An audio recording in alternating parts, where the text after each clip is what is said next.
Olá, esse vídeo vai explicar um pouco mais sobre o fim do Império Romano, né? Como é que esse império gigantesco acabou chegando ao fim. Então eu vou explicar um pouco mais sobre a invasão dos povos bárbaros e quais são os processos que aconteceram no final do Império Romano. Beleza? Vamos lá. Então só lembrando algumas coisas importantes que eu expliquei para vocês já no vídeo passado, né? Os romanos eles se tornam um império, né, com a ascensão de Otávio Augusto, 27 a.C., e a gente normalmente não estuda o império como a sequência dos nomes dos imperadores nem das dinastias.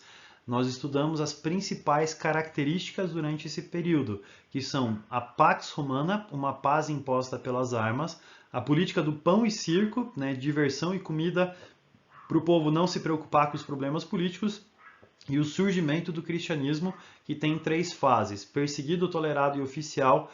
Perseguido, você não pode ser cristão; tolerado, edito de Milão; e oficial, edito de Tessalônica, você tem que ser cristão. Né? Agora, a questão é, como é que esse império tão poderoso, tão rico, tão gigantesco chega ao fim? Né? O fim do Império Romano ele é marcado por um efeito que eu chamo de efeito bolha de sabão. Né? O que, que acontece? Lá em cima você tem o mapa do Império Romano. Você vai ver que o Império Romano conquistou todo o entorno do mar Mediterrâneo.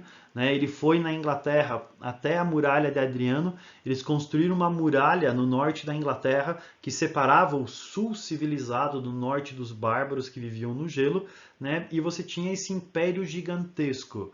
O problema é que esse império ele cresceu demais. E acontece aquilo que eu chamo de efeito bolha de sabão. A bolha de sabão, quando você sopra, ela vai crescendo, crescendo, crescendo. E à medida que essa bolha vai crescendo, ela vai ficando cada vez mais fraca. A tensão superficial que mantém o formato da bolha vai diminuindo até que chega uma hora que ela estoura. A mesma coisa aconteceu com o Império Romano. O Império Romano cresceu demais. E à medida que o Império Romano cresceu demais, o seu limes, a sua fronteira com os outros povos, com os outros impérios, com as outras regiões, foi ficando cada vez mais frágil, foi ficando cada vez mais fraco, o que provocou o fim do Império Romano. Esse fim do Império Romano ele tem duas causas, ele tem dois fatores. O primeiro é uma causa interna, que era a falta de escravos em Roma. Roma era uma economia escravista. A base do sustento de Roma eram os escravos. Mas esses escravos eles eram prisioneiros de guerra. Então, como Roma já tinha conquistado praticamente o mundo conhecido daquele tempo, e as guerras que Roma teria que fazer para conquistar novos povos acabavam não compensando povos pequenos ou povos violentos demais, Roma acabou não tendo guerras ou povos para conquistar para que pudesse escravizar novos conjuntos de pessoas, o que provoca uma falta de escravos.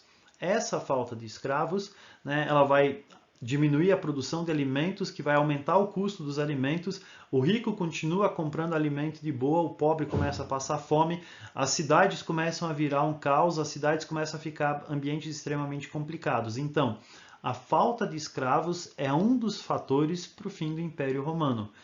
O outro fator é uma causa externa.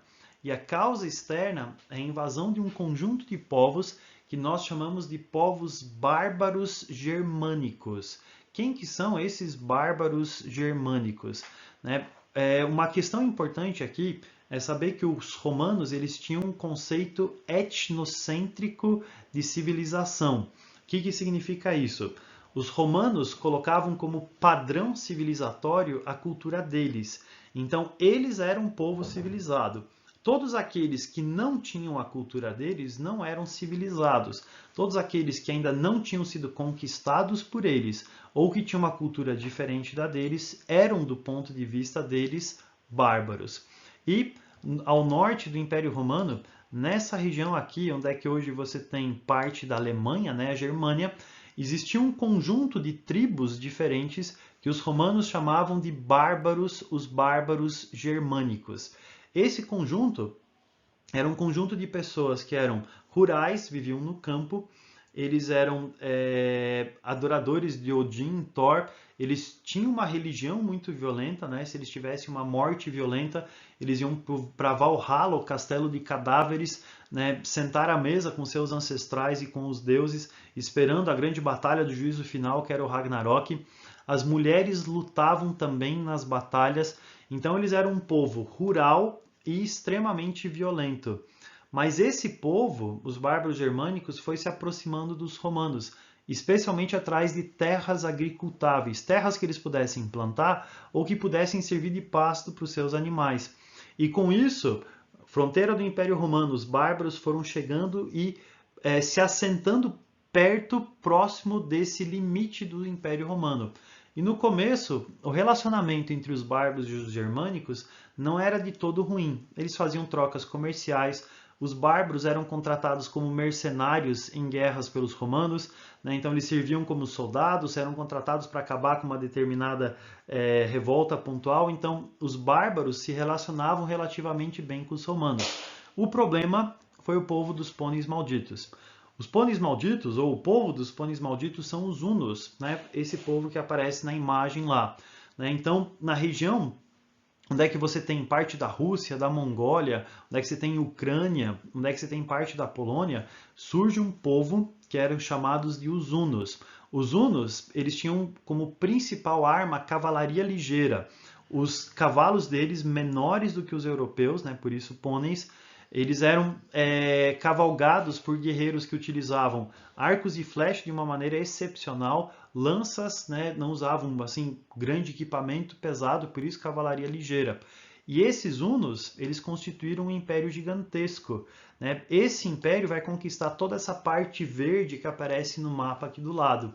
E esse povo, que arrasava tudo pelo meio do caminho, né, vai chegar perto de Roma. E quando os bárbaros germânicos veem que os hunos estão chegando, para fugir dos hunos, os bárbaros se refugiam dentro do Império Romano.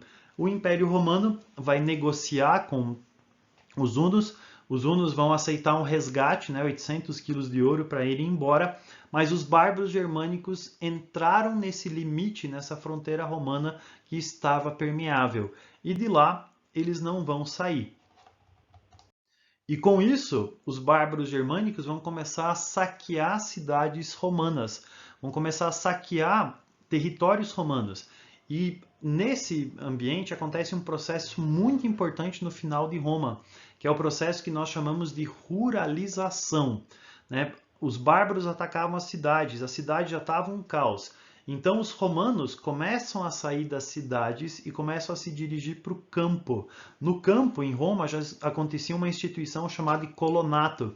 Eu, patrício, dono de terra, recebo um plebeu, coloco ele como colono na minha terra, ele vive na minha terra e me paga impostos por causa disso. Então essa instituição, ela vai favorecer esse processo de ruralização, as pessoas saindo da cidade e indo para o campo. E Roma começa a sofrer esses ataques dos bárbaros germânicos. Para tentar administrar isso, o imperador Teodósio, em 395 d.C., faz uma divisão de Roma em duas grandes porções que aparecem nesse mapa aqui em cima. A porção ocidental, cuja capital continua a ser a cidade de Roma, e a porção oriental, cuja capital é a cidade de Bizâncio, que, reformada pelo imperador Constantino, passa a se chamar de Constantinopla. Então Roma já passa a ser dois impérios diferentes em 395. E em 476 d.C., os bárbaros pela segunda vez cercam a cidade de Roma. Ela já tinha sido cercada em 410 d.C., quando eles negociaram, né, um pagamento de resgate para os bárbaros irem embora. Mas em 476 d.C., escravos de Roma abrem os portões de Roma e os bárbaros saqueiam a cidade de Roma, como aparece na imagem lá em cima. Um povo culturalmente visto como inferior, atrasado, selvagem, rural, vai invadir a cidade de Roma, vai invadir o Império Romano, maior e mais poderoso, e vai provocar o fim do Império Romano. Lembrando que é o fim da parte ocidental. A parte oriental, que está desse lado aqui, não. Mas a parte ocidental, sim. A queda de Roma vai provocar o fim do Império Romano do Ocidente. E não é só o fim do Império Romano do Ocidente, é o fim da história antiga, né, que é esse período que a gente tem Grécia e Roma, e o começo de um novo período da história que nós chamamos de Idade Média. Tá? Então, o fim do Império Romano do Ocidente provoca o começo de uma nova fase da história, que é a Idade Média. E essa Idade Média tem algumas organizações, tem alguns períodos diferentes, né? Tem uma diferença geográfica e temporal, mas isso eu explico para vocês nos próximos vídeos. Lembre-se principalmente disso. Quem provocou o fim do Império Romano foram os bárbaros germânicos que fugiram por causa dos hunos e que no final do Império Romano aconteceu esse processo que nós chamamos de ruralização. Beleza? Nos próximos vídeos a gente vê Idade Média. Um abraço!